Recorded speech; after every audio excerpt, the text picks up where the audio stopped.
Simplify your drawing with these 8 tips. Let's go ahead and look at this picture here that I've drawn. And I want to show you just a couple things that I would keep in mind as I'm drawing. First of all, tip number 1 would be you're going to draw light and loose. Before you get into details and before you get into getting dark lines or committing to your lines, you want to keep it nice and light and loose. And the way you do that is you're going to hold your pencil on the far end.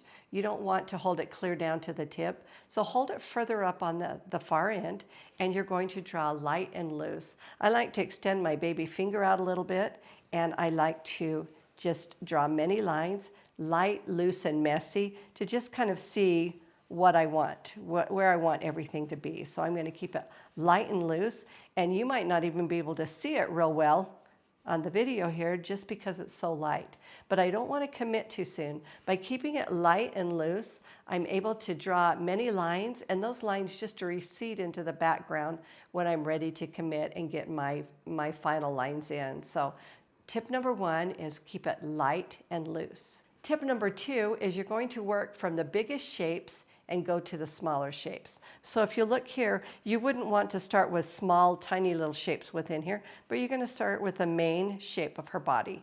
And like I've done here, you're going to start with getting a big shape, the big shapes in, and then you're going to add to that and go smaller. So tip number 2, never start with tiny, tiny details. You always start with the big shapes and you work from big to little. Tip number 3 is to constantly look at your reference. When you're drawing, say I'm drawing her, if I'm looking at just my drawing here and not looking at my reference, I'm not going to be able to make it look just like that because I can only remember so much, and I'm going to start almost drawing a symbol of what I think it is instead of what I really see. So as you're drawing, make sure that you look at your reference. I like to call it metronoming. So kind of like the metronome on a piano, it goes back and forth rhythmically. I want to make sure I do that as I'm drawing. So as I'm drawing, I'll look at my picture, and then I'll look up at my reference, and then down and up at my reference and down, and I try to create some type of a rhythm so that I'm constantly looking at my reference as much as my drawing. And if I get stumped and I feel like this is just not turning out, it's usually because I forget and I'm looking at my drawing more than my reference. So make sure that you are metronoming back and forth and looking at your reference and your drawing and going back and forth and back and forth. Tip number 4 is negative space. Negative space is my very favorite tool that I use when I draw. So as you're looking at this, negative space is a space around an object. So you can see the negative space between her arm and the side of her body here, the negative space around the outside edge, and the negative space here. By looking at that negative space, I'm able to make sure I've got the angle of the line. So say if I'm wanting to draw, if I drew this shape here, I'm not thinking of the object itself, but I'm actually thinking of the negative space or this shape right here. If I create this shape just like I see it, what I've done is I've told myself where the edge of the body is and where the edge of the arm is, and I've created that for myself, and so I've got my angles right, and that helps me so much. Negative space can also be interior negative space. So when you're looking at your drawing and you see shapes within the object, those are called interior negative shapes. So if you can see here, this leg, you can see this shape I've created. This is actually what we call a shadow shape, but it is a shape. Sometimes we feel like it has to be a certain object, but it can just be a shape on that object.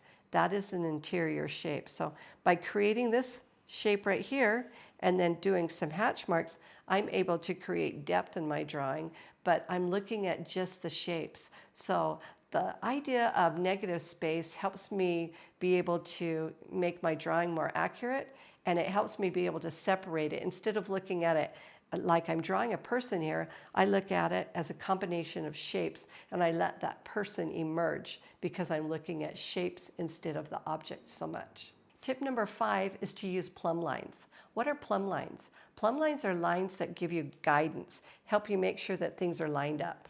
You can just use a ruler, and you can create vertical and horizontal plumb lines. So as you're drawing, you want to make sure that things line up. So you might say the edge of her body right here, how does it line up And in my drawing, it lines up with the side of her face. So as you're drawing this, if you draw a line, that is a plumb line, and you're going to make sure that those lines match up.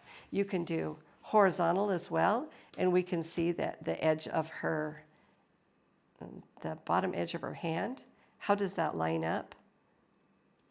And we can draw a line here, and we can make sure that it lines up in that leg and right in that area.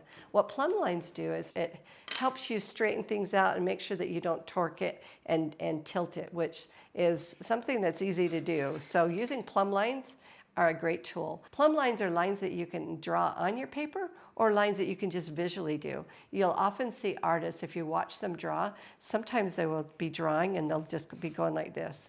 And what they're doing is they're imagining a plumb line there. So they're just going, okay, this lines up with this, but they're not actually doing the drawing. And then when they go to draw it, they're making sure that those lines match up. So use plumb lines, whether they're vertical or horizontal, and that will help you just make sure that you're not twisting it or turning it. Make sure that your drawing is more accurate. Tip number 6 is to create depth or create interest with your lines. So as you're doing your drawing, make sure you create depth by adding darker values in. You can see there's a little punch of darker value here. You can create depth and form. And this one, I did it with just hatch marks just to create that depth. But you can see how I've got some thick dark values here. I've got lighter values. I've got some edges that almost fade away, and it just creates interest. So try not to make all your lines be the same. Try to use different pencil pressure to thicken or thin the lines out. If you want them to fade away, you can kind of flick it and let the lines taper away. You can use pencil layering to get dark spots in, or pressure, either one. You can use thin and thick lines that go from thick to almost disappearing, or you can have lines that disappear. You can have values that just are a little bit deeper that will just give you that depth and make it just pop and more interesting to look at. So that is tip number 6. Use value and lines to create depth. Tip number 7 is to view it as an abstract to check your work before you continue any further. So what I like to do is I like to turn my picture upside down. By turning it upside down, what that does is it makes you look at it as an abstract. It's just a combination of shapes instead of an object. By looking at it as an abstract, we're seeing things differently than when we look at it right side up. So I will often have my students turn their picture upside down and just look at everything upside down, and they're able to correct things that they didn't notice right side up. So looking at it as an abstract, which would be turning it upside down to look at it. If you can't do that, you can snap a picture of it and then look at it upside down. But just being able to see it differently and changing your perspective is tip number 7. Tip number 8 is when you're drawing and you feel like you're all done, and whether you're excited about it and proud of it or you feel like something's missing, just take a step away. Step away from it for a minute and come back to it with a fresh eye. I think having a fresh eye helps you see things that you just didn't notice before. It gives you ideas because you haven't been looking at it for so long. So go for a walk, or just have lunch and then come back to it, or just step away for a few minutes. And then when you come back, you're looking at it with a fresh eye and you're able to see things that you didn't see before. So these are the 8 tips that will simplify your drawing. Tip number 1 is draw light and loose. Tip number 2 is work from the biggest shapes to the smaller shapes. Tip number 3 is constantly look at your reference. Number 4 is look at the negative space or the interior negative space. Number 5 is make sure you're using plumb lines, whether you draw them or you're just imagining them.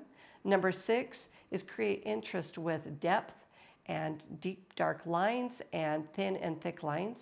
Tip number 7 is check your artwork by turning it upside down and looking at it as an abstract.